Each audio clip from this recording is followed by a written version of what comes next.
We do several things at Forensic Foundations, but the thing I'd like to talk to you today about is our forensic proficiency testing program.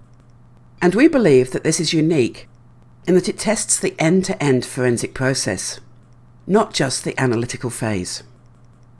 But firstly, I'd like to talk about proficiency testing itself. Most laboratories are accredited to ISO 17025, and I'm sure you're all aware of the requirements for proficiency testing. And as you can see here, the requirements of 17025 include a reference to ISO 17043.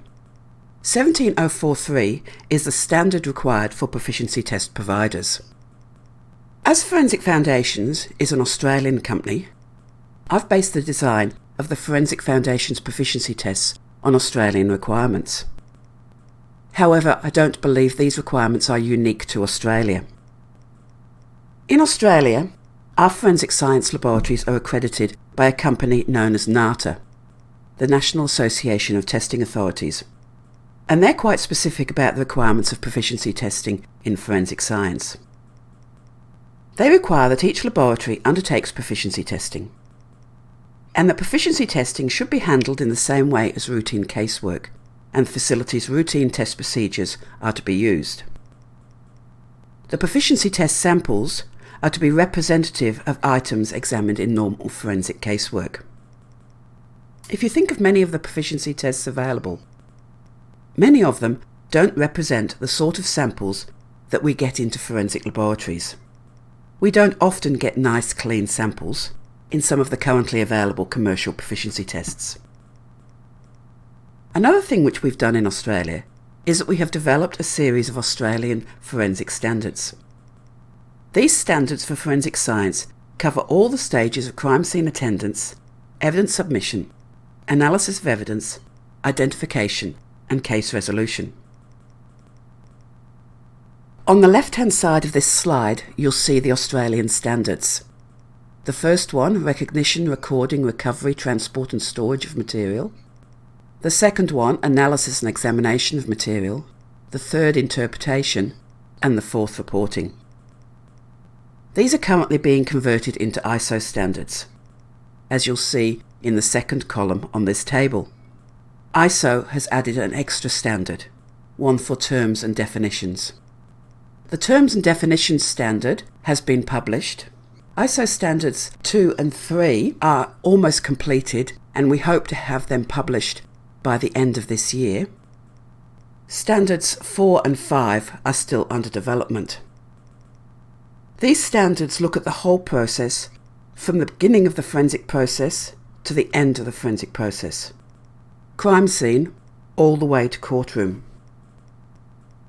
The proficiency tests that Forensic Foundations are producing replicate this process. For the purpose of developing these tests, I've broken up the forensic process into crime scene examination, receipt, triage, examination, analysis, case interpretation and reporting.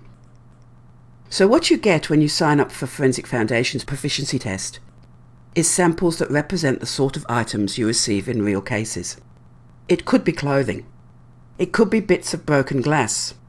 It could be a latent fingerprint on a document. You won't know where the fingerprints are until you've done your enhancement. As I mentioned previously, the majority of the commercial proficiency tests available only look at the analysis stage. You are given 2 or 3 samples and asked if any of these samples match, or if this reference sample matches either of the unknowns. What we do is a little bit more complex, and one of the things we try to address is the issue of contextual bias. The tests we prepare give you limited contextual information, only sufficient for you to do the test. So who is Forensic Foundations, and who am I? Forensic Foundations was established in 2008. I've had 30 years experience in forensic science. I started in forensic science in 1988. I was a molecular biologist, but more of a generalist now with a great interest in quality management. We engage discipline-specific experts in the development, production and assessment of all our proficiency tests. All of our discipline experts have at least as much experience as I have, and probably more. Forensic Foundations is accredited to ISO 17043 by the National Association of Testing Authorities Australia. If you have any questions about our proficiency test program, please visit the links in the description below.